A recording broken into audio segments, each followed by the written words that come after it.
You're listening to A Chapter a Day, a daily podcast. The Bible comes alive as we read a chapter out loud each day. Hello, everybody. It's time for a chapter a day. And our chapter is Luke 22. Now, the festival of unleavened bread, called the Passover, was approaching, and the chief priests and the teachers of the law were looking for some way to get rid of Jesus, for they were afraid of the people. Then Satan entered Judas, called Iscariot, one of the 12. And Judas went to the chief priests and the officers of the temple guard and discussed with them how he might betray Jesus.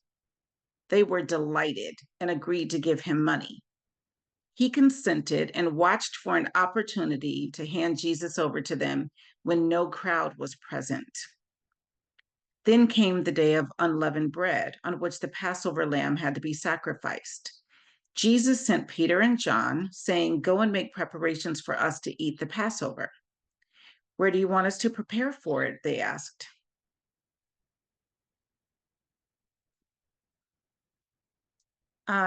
He replied, "As you enter the city, a man carrying a jar of water will meet you.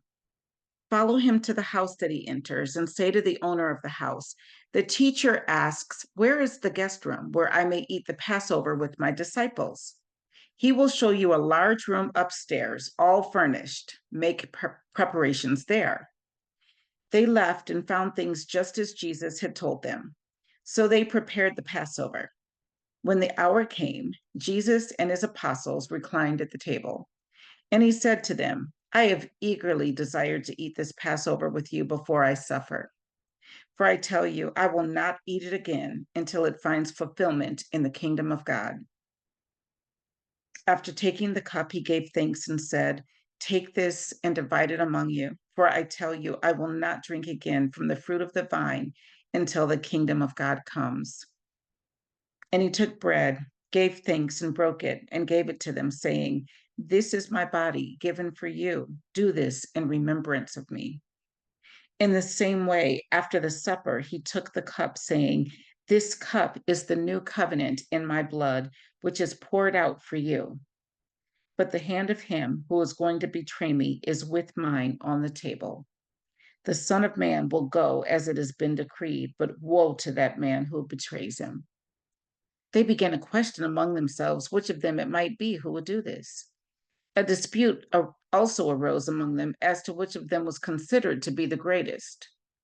Jesus said to them, "The kings of the Gentiles lord it over them, and those who exercise authority over them call themselves benefactors. But you are not to be like that. Instead, the greatest among you should be like the youngest, and the one who rules like the one who serves. For who is greater, the one who is at the table or the one who serves? Is it not the one who is at the table? But I am among you as one who serves. You are those who have stood by me in my trials, and I confer on you a kingdom, just as my Father conferred one on me, so that you may eat and drink at my table in my kingdom and sit on thrones, judging the 12 tribes of Israel. Simon, Simon, Satan has asked to sift all of you as wheat. But I have prayed for you, Simon, that your faith may not fail. And when you have turned back, strengthen your brothers." But he replied, "Lord, I am ready to go with you to prison and to death."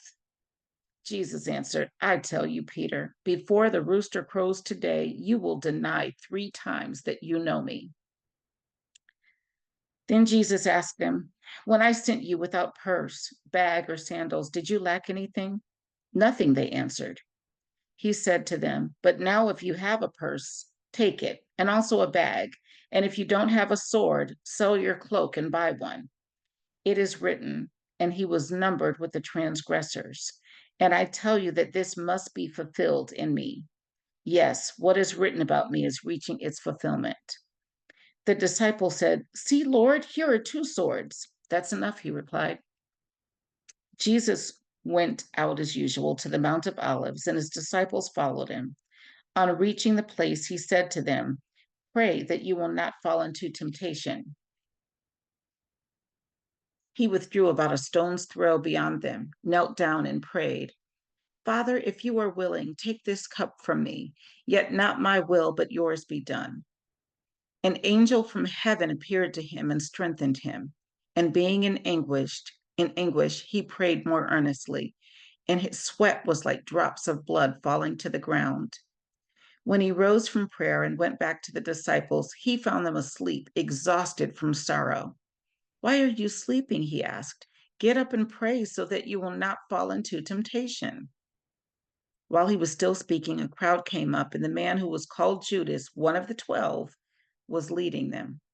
He approached Jesus to kiss him, but Jesus asked him, Judas, are you betraying the Son of Man with a kiss? When Jesus' followers saw what was going to happen, they said, Lord, should we strike with our swords?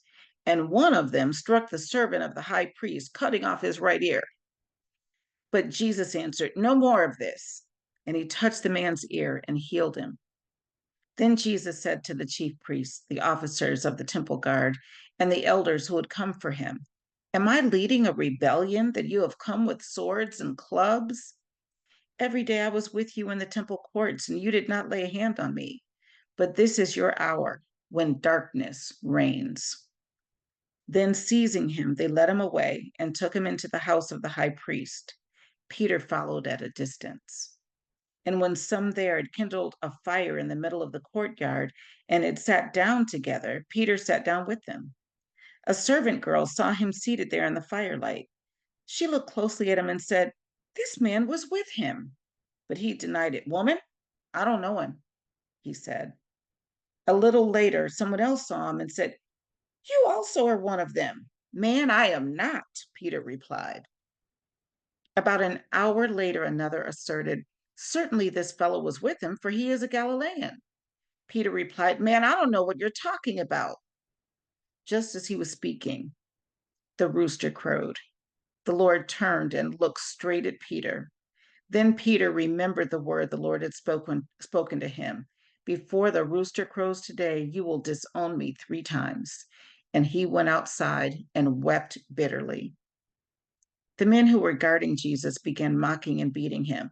They blindfolded him and demanded, Prophesy, who hit you? And they said many other insulting things to him. At daybreak, the council of the elders of the people, both the chief priests and the teachers of the law, met together, and Jesus was led before them. If you are the Messiah, they said, tell us. Jesus answered, If I tell you, you will not believe me. And if I asked you, you would not answer. But from now on, the Son of Man will be seated at the right hand of the mighty God. They all asked, Are you then the Son of God? He replied, You say that I am. Then they said, Why don't we need any more testimony? We have heard it from his own lips.